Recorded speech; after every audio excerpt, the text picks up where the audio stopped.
Bismillahirrahmanirrahim. Assalamualaikum warahmatullahi wabarakatuh. Kembali lagi dalam perkuliahan manajemen keuangan. Pada pertemuan kali ini kita akan membahas tentang penganggaran modal atau bisa disebut capital budgeting.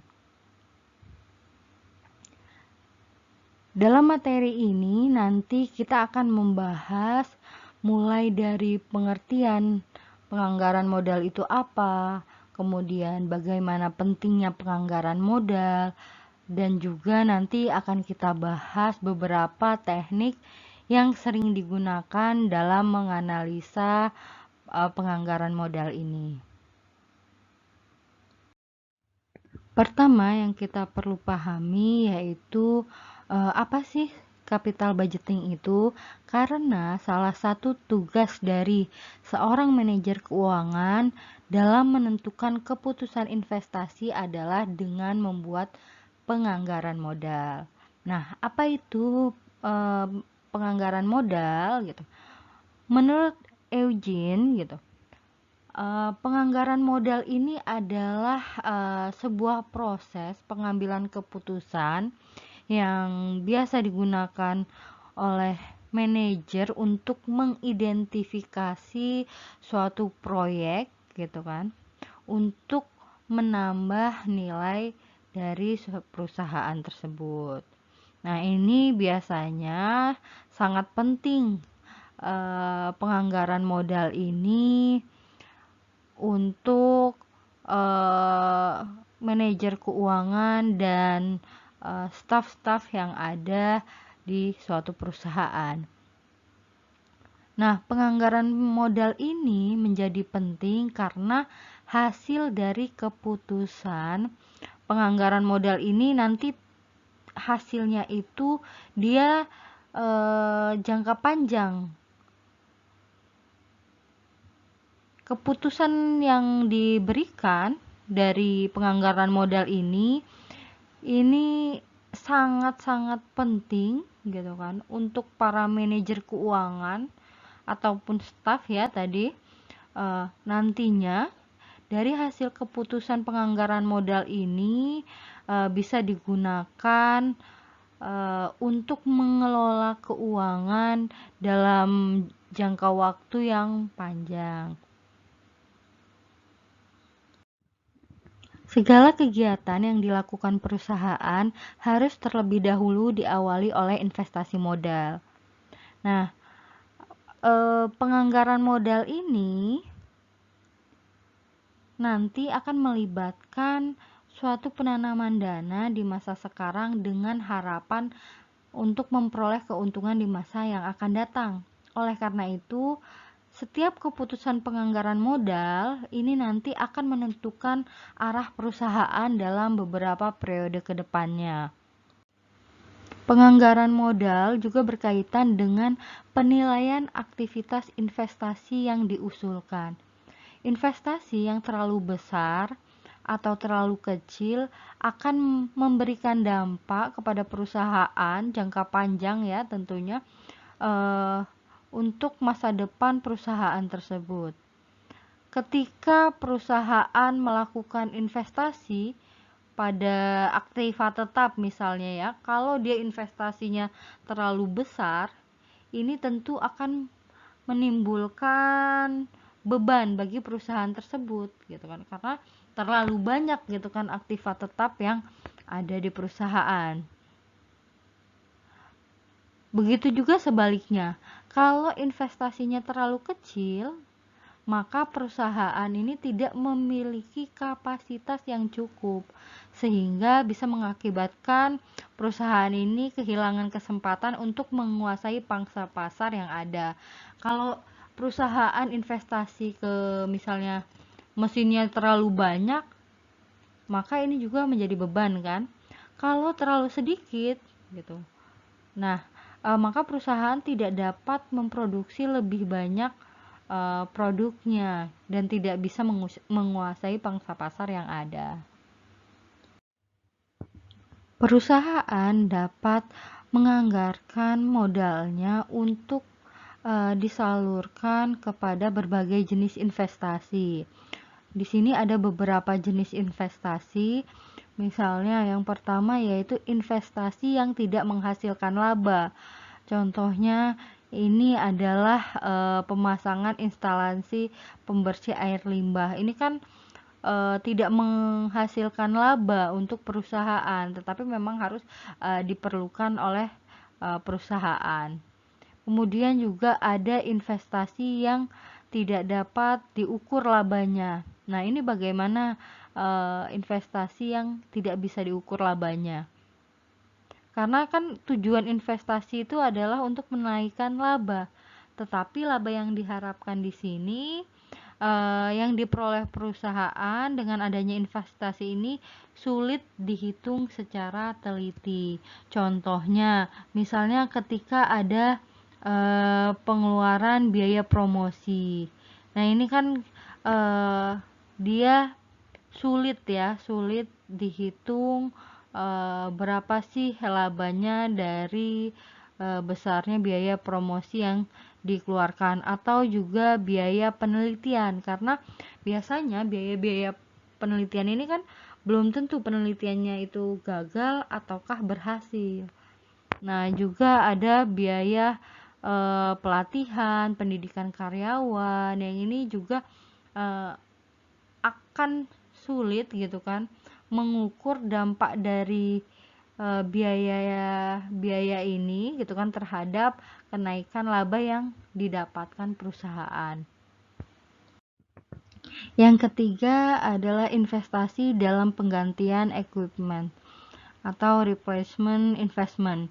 Nah, ini biasanya investasi untuk mengganti aset-aset yang sudah jelek gitu kan, atau isi yang sudah aus, supaya efisien lagi produksinya gitu kan, supaya produksinya bisa dipertahankan, bisa bagus lagi. Nah, ini seperti contohnya pergantian mesin ya, pergantian dari mesin lama kepada mesin baru, sehingga dengan adanya pergantian mesin baru ini membuat produksi lebih maksimal dan bisa lebih efisien. Ini investasi dalam penggantian equipment. Yang keempat yaitu investasi dalam perluasan usaha atau expansion investment. Ini biasanya untuk menambah kapasitas produksi atau operasi supaya nanti menjadi lebih besar lagi dari sebelumnya. Ini biasanya untuk menambah kapasitas gitu, yang diperlukan akan aktiva diferensial berupa tambahan investasi dan akan menghasilkan pendapatan diferensial. Nah, biasanya nih ya, ekspansi ini gitu, dia akan menambah kapasitas produksi daripada sebelumnya yang sudah ada. Misalnya contohnya itu seperti nambah jumlah mesin baru yang memang dia dengan tipe yang sama. Kalau tadi kan berbeda ya, kalau replacement itu mengganti dengan yang baru, yang lama dengan yang baru. Tapi kalau expansion ini supaya produksinya bisa bertambah lagi, maka beli lagi dengan mesin baru supaya bisa menghasilkan produk lebih banyak. Nah, bagaimana metode penilaian investasi? Ini ada beberapa metode yang biasa digunakan. Ada payback period, ada net present value, ada internal rate of return, ada accounting rate of return, dan ada juga profitability index. Nanti kita bahas satu persatu ya. Yang pertama yaitu payback period. Payback period ini adalah suatu periode yang diperlukan untuk dapat menutup kembali pengeluaran investasinya dengan menggunakan proceed atau aliran kas neto atau net cash flow-nya. Dengan demikian, payback period ini dari suatu investasi bisa diperoleh kembali secara keseluruhan.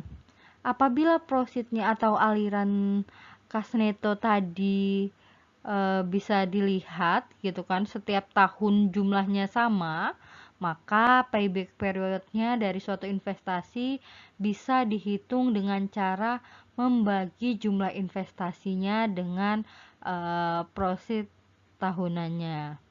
Nah, gunanya apa sih payback period ini? Gunanya dia untuk mengukur atau melihat berapa lama waktu yang dibutuhkan untuk menutup investasi awal dari suatu proyek yang nanti sumbernya dari net cash flow-nya seperti itu.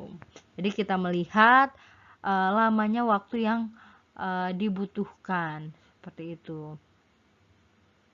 Nah, kriteria keputusan dalam payback period ini, jika payback periodnya kurang dari acceptable payback period, itu bisa berarti proyek ini bisa kita terima. Kalau lebih kecil daripada acceptable payback periodnya, maka proyek ditolak gitu kan. Acceptable payback period ini adalah payback period yang disetujui, kira-kira berapa lama sih waktunya gitu kan untuk menutup gitu kan dari investasi awal yang dilakukan perusahaan. Nah, rumus dari payback period ini adalah nilai investasi dibagi cash flow-nya dikali 1 tahun.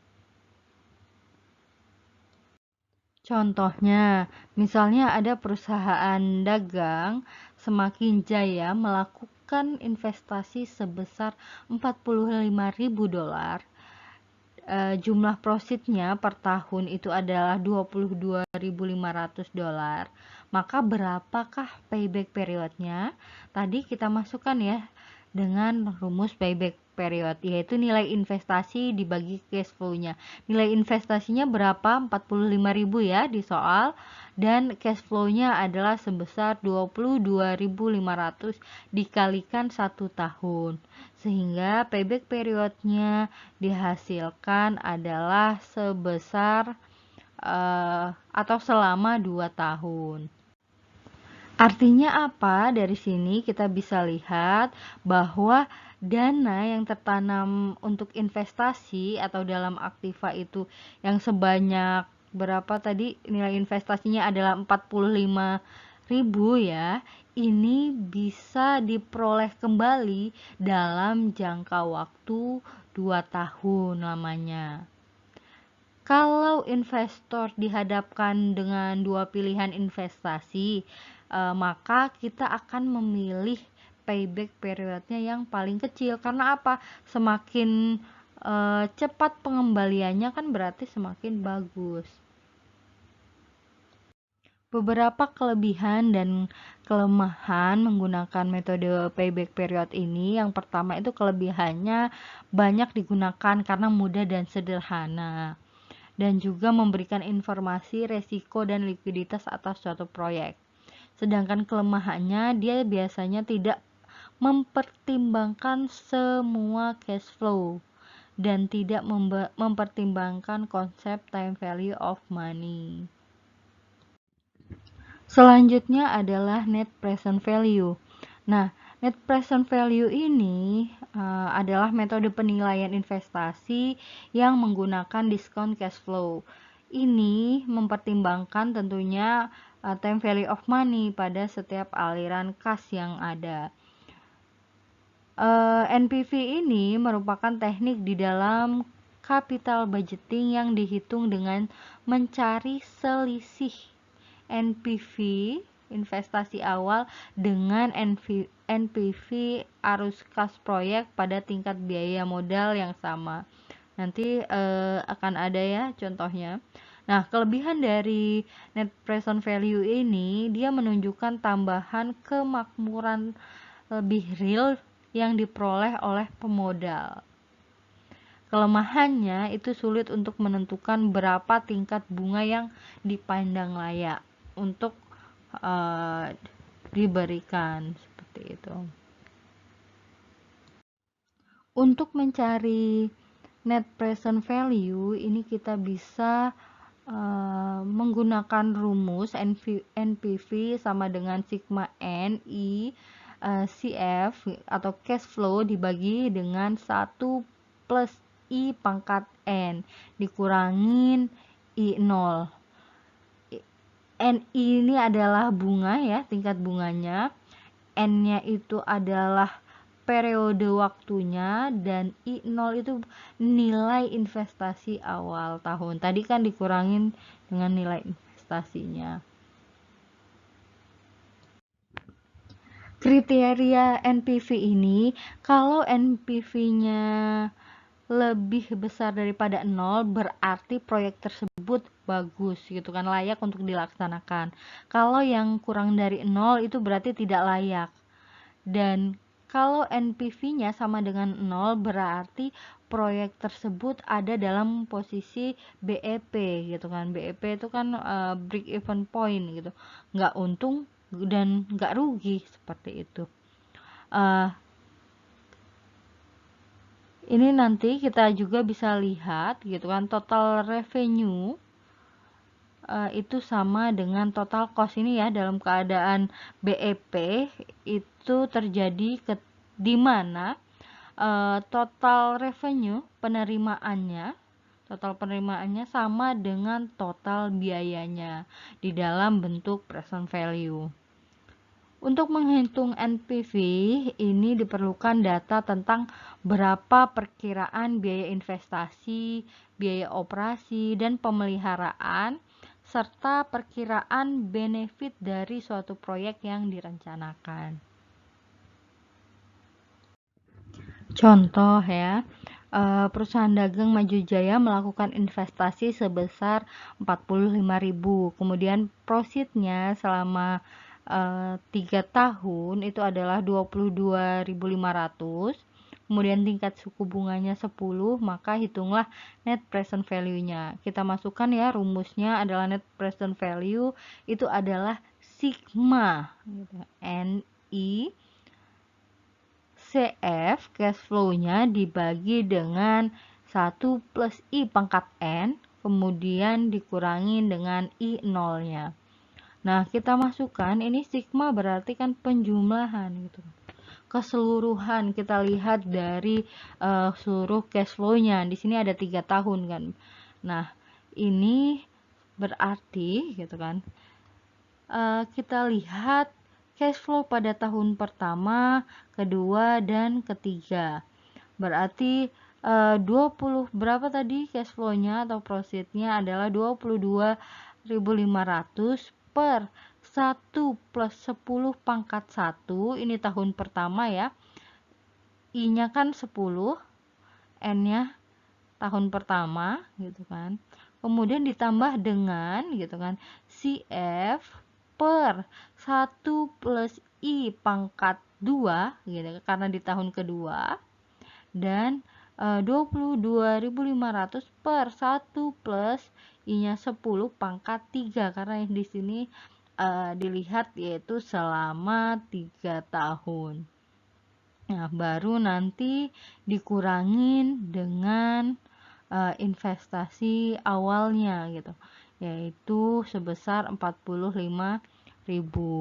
Nah, maka kita hasilkan NPV pada ini ya, tahun pertama, kedua, dan ketiga kita dapatkan 20.454,5 ditambah dengan 18.595 ditambah dengan 16.904 dikurangin dengan 45.000, sehingga kita dapatkan NPV-nya adalah 55.953,58 dikurangin dengan 45.000, sehingga didapatkan hasilnya adalah 10.954. Nah, ini digenapkan. Selanjutnya adalah internal rate of return atau IRR.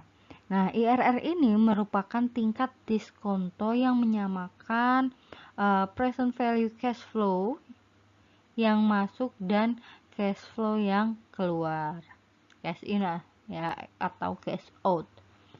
Nah, IRR ini juga merupakan tingkat keuntungan yang diperkirakan akan dihasilkan dari suatu proyek.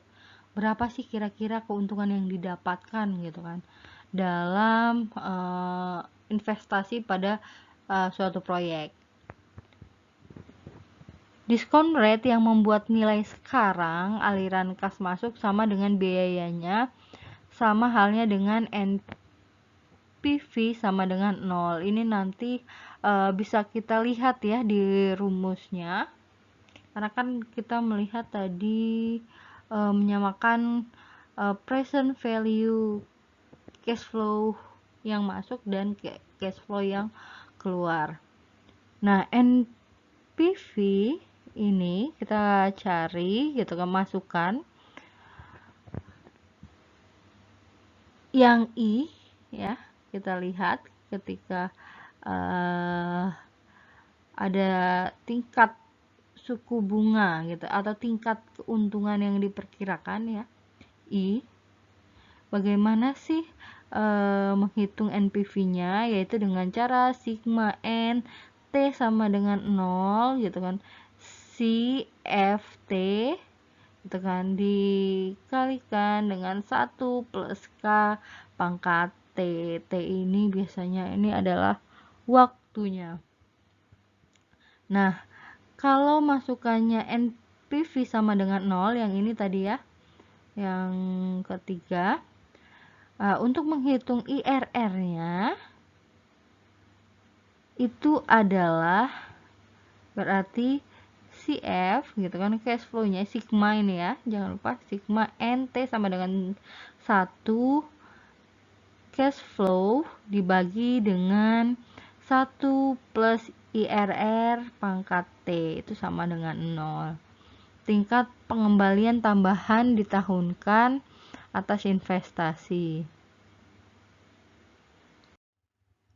Nah, untuk menentukan besarnya IRR ini nanti bisa kita lihat atau kita hitung dulu NPV 1-nya dan NPV 2. Kemudian setelah kita dapatkan, nanti kalau nilainya positif, maka diskon faktor dari keduanya itu harus lebih besar dari shock. Shock ini adalah social opportunity cost of capital, atau biasanya ini adalah benefit yang dikorbankan dari suatu proyek tertentu yang umum di masyarakat biasanya adalah bunga deposito. Seperti itu. Berapa sih besarnya? Dia harus lebih besar berarti, dan sebaliknya. Nah, dari percobaan ini nanti, maka IRR-nya ini akan berada di antara nilai NPV positif dan NPV yang negatif, yaitu pada NPV sama dengan 0.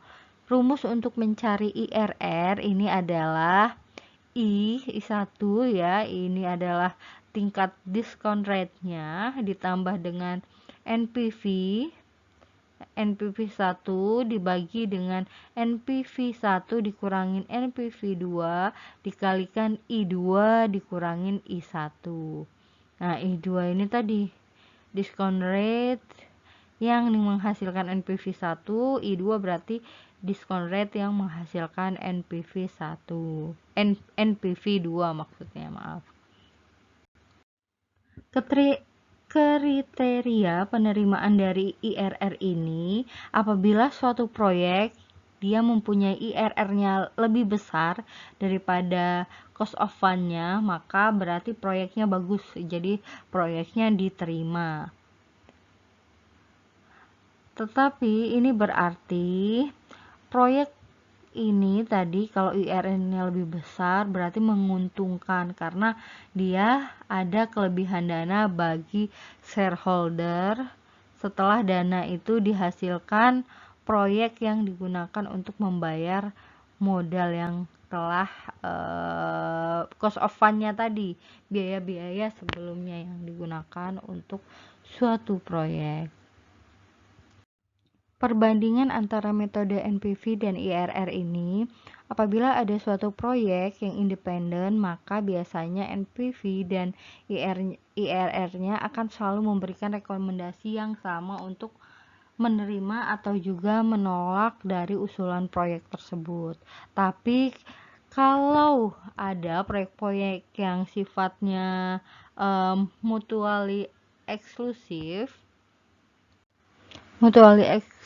ini adalah beberapa proyek ya, biasanya yang salah satunya adalah lebih baik dan tidak bisa dilakukan secara bersamaan. Ini NPV dan IRR-nya tidak selalu memberikan rekomendasi yang sama. Ini disebabkan karena dua kondisi. Yang pertama, bisa jadi ukuran proyeknya itu berbeda, yang satu lebih besar, yang satu lebih kecil.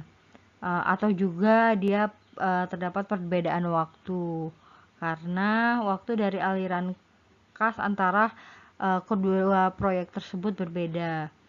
Satu proyek yang aliran kasnya itu mungkin bisa terjadi pada tahun-tahun awal, sementara yang lain gitu bisa jadi aliran kasnya, cash flow-nya ya, profitnya itu terjadi pada tahun-tahun akhir. Intinya, untuk proyek-proyek yang sifatnya mutually eksklusif ini, pilih proyek dengan NPV yang tinggi.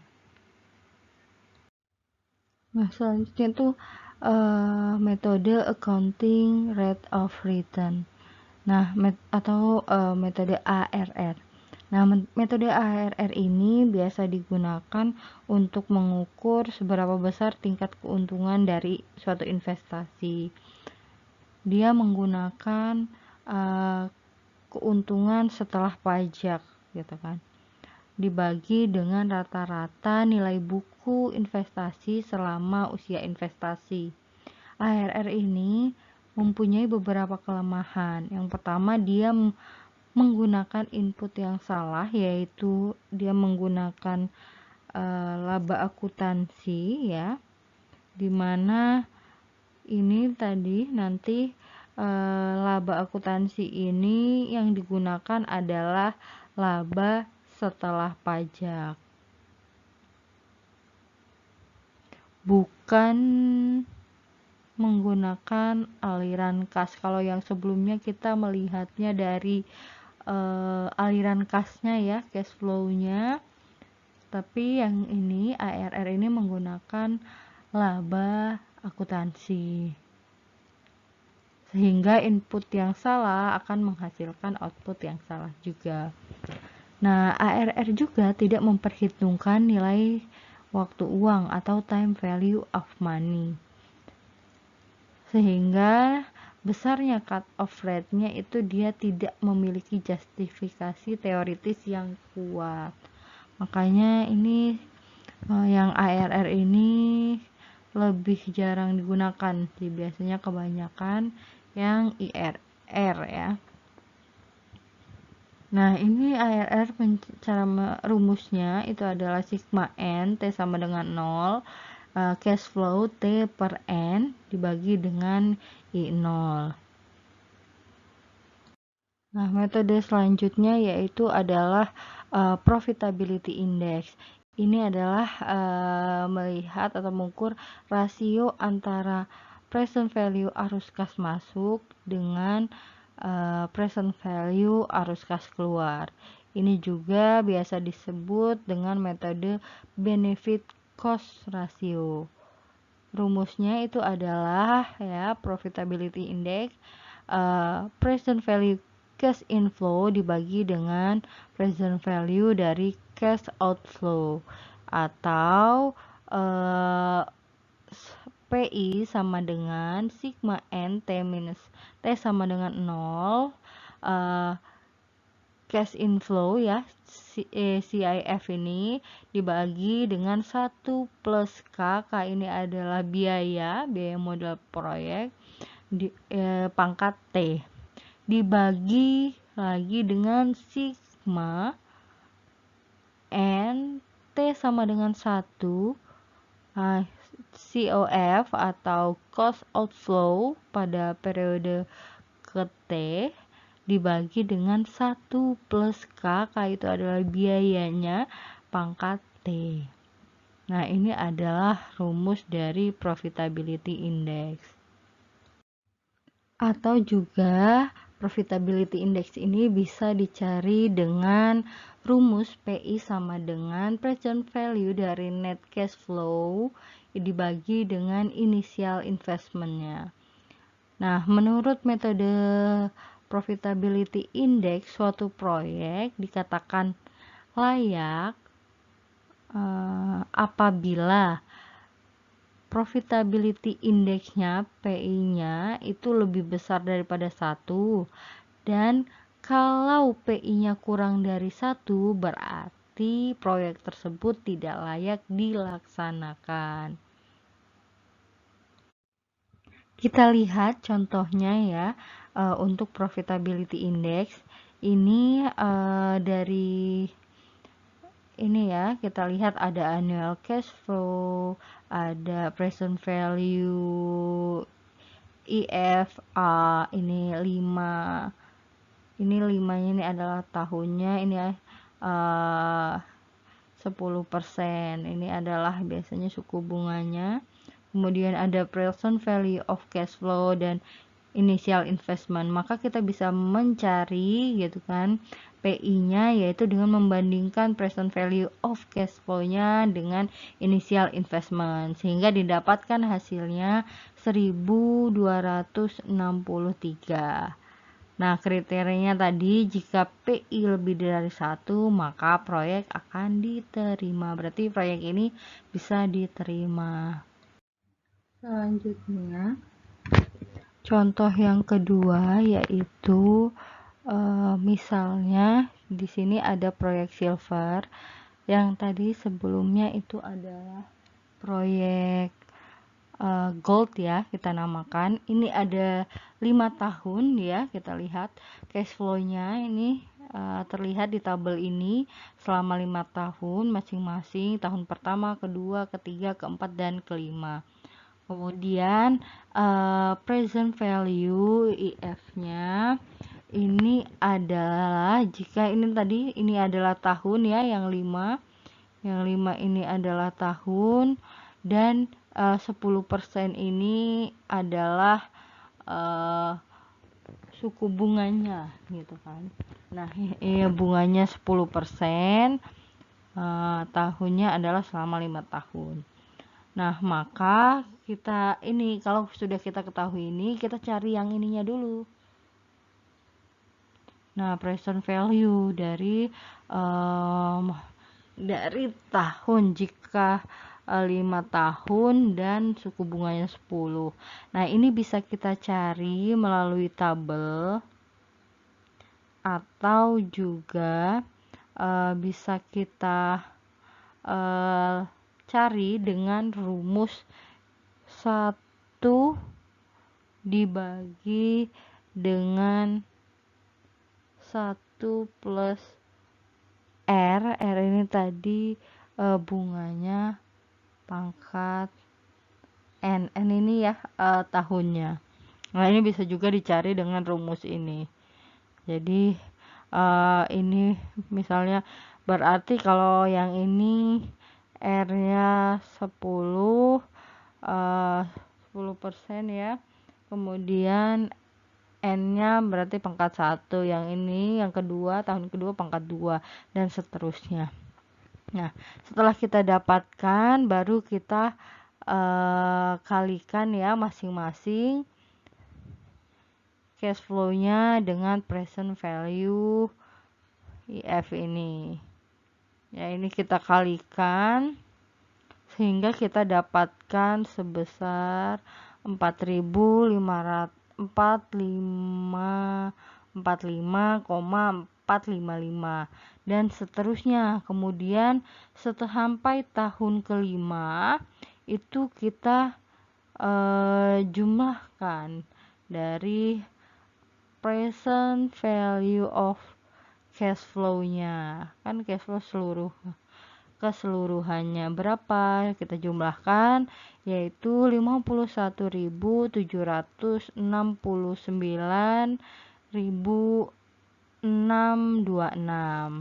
Nah, initial investmentnya berapa? 45.000. Maka kita dapatkan PI-nya itu adalah 51.769,626 dibagi dengan initial investmentnya yaitu 45.000, sehingga dihasilkan 1.150. Nah, sehingga kita bisa menganalisis dari dua project tadi, project gold dan project silver.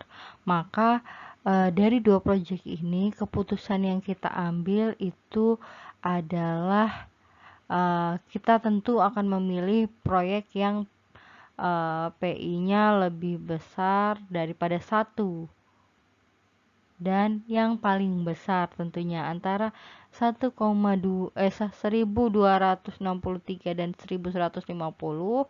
Maka kita lebih milih proyek gold karena PI-nya lebih besar, berarti dia lebih bagus proyek tersebut.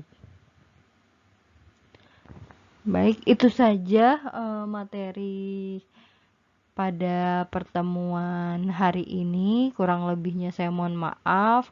Apabila ada pertanyaan, monggo silahkan bisa ditanyakan di WhatsApp grup ya. Itu saja dari saya. Saya akhiri, wabillahi taufik wal hidayah. Wassalamualaikum warahmatullahi wabarakatuh.